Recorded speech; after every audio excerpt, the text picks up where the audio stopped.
ఇచ్చే విలువను బట్టి కదా సంబంధాలు తయారవుతూ ఉంటాయి. సంబంధాలు గాని, డబ్బు గాని ఏదైనా కానీ మనం దేనికైతే గౌరవం ఇస్తామో అది మన జీవితంలోకొస్తది. దేన్నైతే మనం ఇవ్వటం లేదు అంటే గౌరవం ఇవ్వట్లేదంటే ఇక్కడ తిరస్కరిస్తున్నామని అర్థము. ఆ తిరస్కరించింది మన జీవితంలోకి రాదు. లేదా ఇంకొకసారి కూడా ఏం చెప్పానంటే ఈర్ష్య.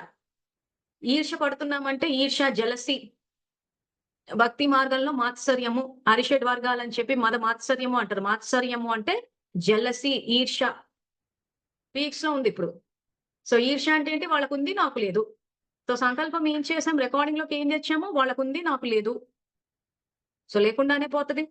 ప్లస్ వాళ్ళకున్న దాన్ని చూసి నేనిక్కడ ఏడుస్తున్నాను. అంటే ఆత్మకి ఏం చెప్పాను?